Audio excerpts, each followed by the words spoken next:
പ്രിയപ്പെട്ടവരെ, നിങ്ങളൊരു വീഡിയോ കാണുക. ഇന്ന് സോഷ്യൽ മീഡിയയിൽ പ്രചരിച്ചുകൊണ്ടിരിക്കുന്ന ഒരു വീഡിയോ ആണ് ഇത്. നിങ്ങൾ ആദ്യം കാണുക, എന്നിട്ട് ചില കാര്യങ്ങൾ നമുക്ക് പറയാനുണ്ട്.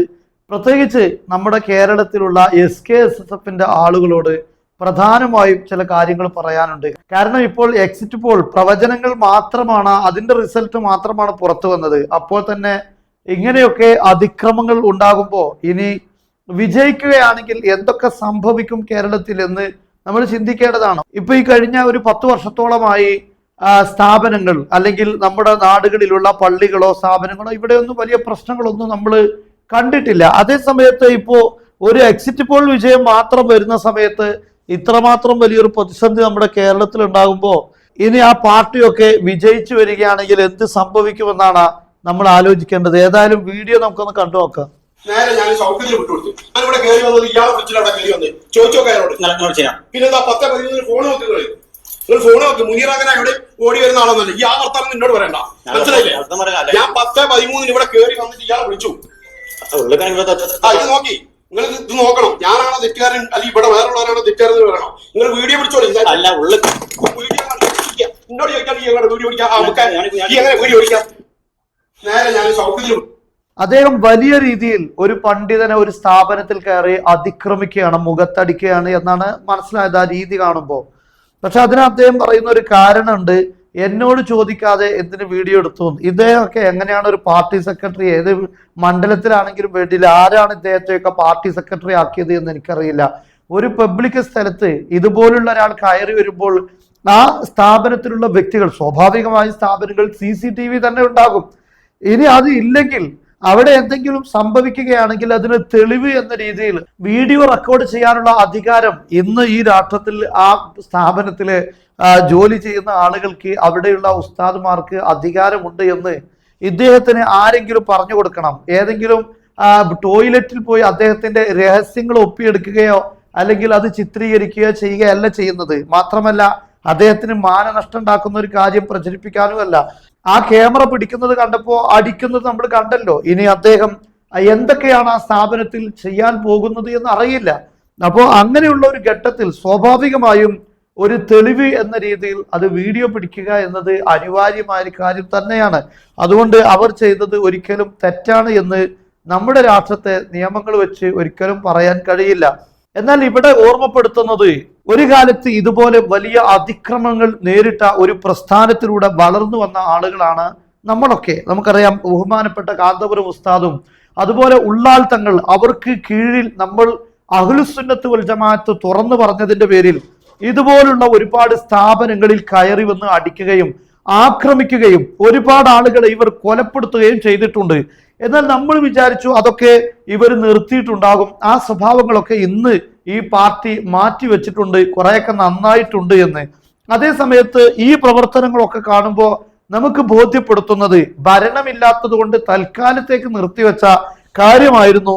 എക്സിറ്റ് പോൾ പ്രവചനം വന്നപ്പോൾ തന്നെ അവരുടെ യഥാർത്ഥ ശൈലി, അവരുടെ യഥാർത്ഥ സ്വഭാവം പുറത്തെടുക്കുന്നതാണ് കാണാൻ സാധിക്കുന്നത്. സുന്നത്ത് ജമാഅത്ത് വളരെ വ്യക്തമായി സമൂഹത്തിന് മുന്നിൽ നിങ്ങൾ എപ്പോ പറയാൻ തീരുമാനമെടുക്കുന്നോ അതാണ് നിങ്ങളും ആ പാർട്ടിയും തമ്മിലുള്ള ഭിന്നത. അത് ചരിത്രത്തിൽ ഇന്നുവരെ നമ്മൾ കണ്ടിട്ടുള്ളതാണ്. അഹ്ലുസുന്നത്ത് വൽ ജമാഅത്ത് എന്ന് പറയുന്ന യഥാർത്ഥ ഇസ്ലാമിന്റെ ആദർശങ്ങൾ സമൂഹത്തിന് മുന്നിൽ നിങ്ങൾ പ്രചരിപ്പിക്കാൻ ഒരുങ്ങിയാൽ അന്നു മുതൽ നിങ്ങൾ ആ പാർട്ടിയുടെ ശത്രുക്കളായി മാറേണ്ടി വരും. അതേസമയത്ത് അവർ പറയുന്നതിനനുസരിച്ച് അവരുടെ അടിമകളായി നിന്നു പോകുന്ന ഒരു മുസ്ലിം സംഘടനയാണ് നിങ്ങളെങ്കിൽ നിങ്ങളൊന്നും പേടിക്കേണ്ടതില്ല, നിങ്ങൾക്ക് എല്ലാ പ്രൊട്ടക്ഷനും അവർ നൽകും. പക്ഷേ നിങ്ങൾ പ്രവർത്തിക്കുന്ന, നിങ്ങൾ മനസ്സിലാക്കിയ ആദർശം അത് വഹാബിസത്തിനെതിരാണെങ്കിൽ നിങ്ങൾ പറയരുത്. അങ്ങനെ പറഞ്ഞാൽ നിങ്ങൾ നാളെ ആക്രമിക്കപ്പെടും. അതൊരു പക്ഷേ ആ പ്രസ്ഥാനം തന്നെ ഉണ്ടാക്കിയെടുത്ത ഏതെങ്കിലും ഒരു സുന്നി എന്ന പേര് മാത്രം ചേർത്ത ഏതെങ്കിലും സംഘങ്ങൾ തന്നെ ആയിരിക്കാം. അങ്ങനെ തന്നെയാണ് നമ്മളൊക്കെ ആക്രമണത്തിന്, നമ്മുടെ പ്രസ്ഥാനങ്ങളൊക്കെ ആക്രമണത്തിന് വിധേയമായിട്ടുള്ളത്. ആ പാർട്ടി എന്നും ഈ സത്യം തുറന്നു പറയുന്ന ഒരു വിഭാഗത്തിനെതിരെ ആളുകളെ നിരത്തുകയും അവരെ ആക്രമിക്കുകയും ഭീഷണിപ്പെടുത്തുകയും ചെയ്ത് അവരുടെ രാഷ്ട്രീയം മുന്നോട്ട് കൊണ്ടുപോവുക, വഹാബിസം വളർത്തുക, ഇതൊക്കെയാണ് ഇന്ന് വരെ ചരിത്രത്തിൽ നമ്മൾ കണ്ടിട്ടുള്ളത്. പക്ഷേ നമ്മൾ ഈ അടുത്ത കാലത്ത് അതിനൊക്കെ ഒരു മാറ്റം ഉണ്ടായിരിക്കും എന്ന് കരുതിയിരുന്നു. അവിടെ നിന്നൊക്കെ ഈ പ്രസ്ഥാനം മാറിയിട്ടുണ്ട് എന്ന് നമ്മളൊക്കെ ധരിച്ചു പോയിട്ടുണ്ടായിരുന്നു. പക്ഷെ ഇങ്ങനെ ഒരു സ്ഥാപനത്തിൽ എന്തൊക്കെ പ്രശ്നങ്ങളുണ്ടെങ്കിലും അതൊക്കെ പറഞ്ഞു തീർക്കാം, അല്ലെങ്കിൽ അതിനനുസരിച്ച് മറ്റുള്ള രീതികൾ, നിയമങ്ങൾ ഇവിടെ ഉണ്ട്. ഒരു സ്ഥാപനത്തിൽ കയറി ചെന്ന് ഒരാൾ അദ്ദേഹം പറയുന്ന ഇത്തരത്തിലുള്ള തെറിവാക്കുകളൊക്കെ ഉണ്ടാകുമ്പോൾ സ്ഥാപനത്തിൽ എന്താണ് അദ്ദേഹം ചെയ്യാൻ പോകുന്നത് എന്ന് പോലും അറിയില്ല. സ്ഥാപനത്തിൽ എന്തെങ്കിലും നാശനഷ്ടങ്ങൾ ഉണ്ടാക്കുമോ എന്നറിയില്ല.